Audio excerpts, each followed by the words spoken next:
नमस्कार, मैं रवीश कुमार। आज हम आपको भारतीय राजनीति की सबसे बड़ी और सबसे चौंकाने वाली कहानी सुनाने जा रहे हैं। सोचिए, अगर मैं आपसे कहूं कि प्रधानमंत्री नरेंद्र मोदी के इस्तीफे के बाद देश की सत्ता किसके हाथ में जाएगी, और उस नाम का खुलासा खुद प्रधानमंत्री मोदी ने इशारों में कर दिया है, तो आपको यकीन होगा। दोस्तों, इस खबर को सुनकर आपके मन में भी सवाल खड़े होंगे, कुछ को गुस्सा आएगा और कुछ की आंखें नम हो जाएंगी। लेकिन राजनीति में जो असल खेल चलता है वही हम आपको आज खोलकर दिखाएंगे, अगर आप देखना चाहते हैं। सच का आईना तो चैनल से जरूर जुड़ जाइए, क्योंकि आपका सपोर्ट हमें सच दिखाने की हिम्मत देता है। पहले ऐसा लग रहा था कि प्रधानमंत्री मोदी अपने पद से इस्तीफा नहीं देंगे, लेकिन अचानक सत्ता के गलियारों में एक नई आवाज गूंजने लगी। अगर मोदी इस्तीफा नहीं देते तो उनकी ही पार्टी के बड़े नेता इस्तीफा दे देंगे। यानी अब खेल ऐसा बन गया है कि या तो प्रधानमंत्री कुर्सी छोड़े या सरकार गिरने का खतरा उठाएं। सवाल यह है कि आखिर देश की बागडोर किसके हाथ सौंपी जाए ताकि व्यवस्था बनी रहे और जनता का भरोसा भी कायम रहे। इसी वजह से जनता की राय भी पूछी जा रही है। आप भी कमेंट करके बताइए कि कौन हो सकता है देश का अगला प्रधानमंत्री। अब धीरे धीरे तस्वीर साफ होने लगी है कि 2-3 बड़े चेहरे सामने आ रहे हैं।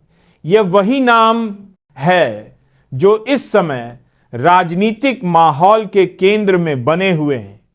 इधर मोदी जी को जन्मदिन की शुभकामनाएं मिल रही थी और उधर पद ना छोड़ने की वजह से पार्टी के कई राज्यों के नेता इस्तीफे पर इस्तीफे दे रहे थे।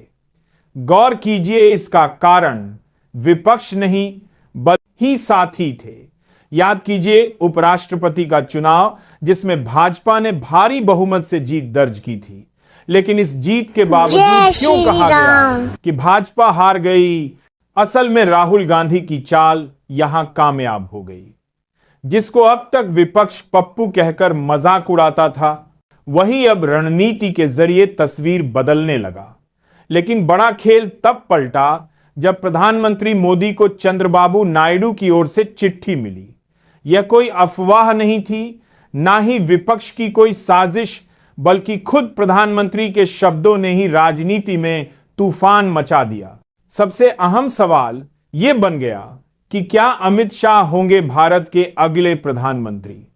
क्या मोदी जी ने अपने उत्तराधिकारी का नाम इशारों इशारों में बता दिया? आज की इस रिपोर्ट में हम इसी परत दर परत चर्चा करेंगे।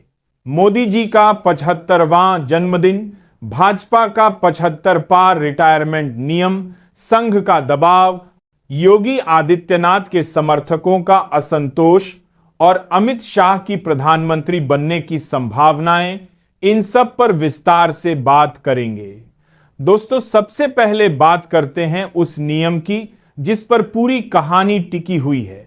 भाजपा का एक अनलिखा लेकिन सख्त नियम है कि जो नेता 75 साल की उम्र पार कर जाए वह सक्रिय राजनीति से रिटायर हो जाएगा। यही नियम आडवाणी, मुरली मनोहर जोशी, यशवंत सिन्हा और सुमित्रा महाजन जैसे दिग्गज नेताओं पर लागू हुआ था। अब मोदी जी भी 17 सितंबर 2025 को 75 साल के हो जाएंगे।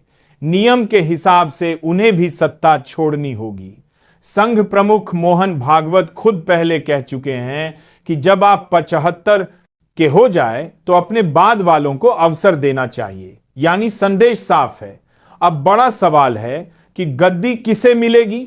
एनडीए की एक संसदीय बैठक में प्रधानमंत्री मोदी ने गृह मंत्री अमित शाह की खुलकर तारीफ की। उन्होंने कहा कि शाह अब तक के सबसे लंबे समय तक गृह मंत्री रहे हैं और उन्होंने अपने गुरु लालकृष्ण आडवाणी का रिकॉर्ड तोड़ दिया है।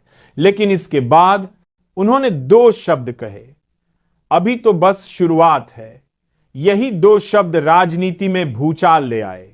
सवाल उठने लगे कि गृह मंत्री के बाद और क्या शुरुआत बाकी है। प्रधानमंत्री की कुर्सी से ऊपर और कोई पद नहीं होता, तो क्या मोदी जी का इशारा साफ था कि अगली गद्दी शाह को मिलेगी? अगर ऐसा हुआ तो योगी आदित्यनाथ के समर्थकों के लिए यह सबसे बड़ा झटका होगा। पिछले कई सालों से योगी जी को प्रधानमंत्री पद का स्वाभाविक दावेदार माना जाता रहा है। उनकी लोकप्रियता, उनकी छवि और उनका जनाधार सब यही दिखाता है कि वे भाजपा के लिए बड़ा चेहरा है। लेकिन मोदी जी के इशारे ने तस्वीर बदल दी है। अब सवाल उठता है कि योगी समर्थक इस फैसले को कैसे लेंगे? क्या पार्टी के भीतर खेमेबाजी शुरू हो चुकी है? राजनीति में सीधी बातें कम ही होती हैं, यहां इशारों और संकेतों का खेल चलता है। मोदी जी के इस बयान के बाद मीडिया, जनता और विपक्ष सब जगह चर्चा एक ही है। मोदी के बाद शाह दिल्ली के मुख्यमंत्री अरविंद केजरीवाल पहले ही दावा कर चुके थे कि मोदी जी के बाद शाह प्रधानमंत्री होंगे।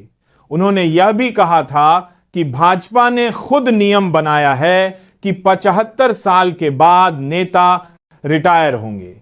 अब जब मोदी जी 75 के होने वाले हैं तो प्रधानमंत्री पद का सबसे मजबूत दावेदार, उनके सबसे करीबी अमित शाह ही बचते हैं। उस समय केजरीवाल की यह बात मजाक लग रही थी, लेकिन अब मोदी जी के बयान के बाद यह चर्चा गंभीर हो गई है। अमित शाह ने कई बार कहा है कि वे प्रधानमंत्री नहीं बनेंगे। उन्होंने प्रेस कॉन्फ्रेंस में साफ किया था कि देश मोदी जी के नेतृत्व में ही आगे बढ़ेगा। लेकिन राजनीति की सच्चाई यह है कि असली फैसले की कहानी यहीं खत्म नहीं होती। भले ही मोदी चाहे कि शाह उनके उत्तराधिकारी बने, लेकिन क्या संघ यानी आरएसएस ऐसा होने देगा? संघ हमेशा चाहता है कि पार्टी सामूहिक नेतृत्व से चले, ना कि सिर्फ एक दो नेताओं के दम पर। योगी आदित्यनाथ और नितिन गडकरी जैसे नाम संघ की पसंद माने जाते,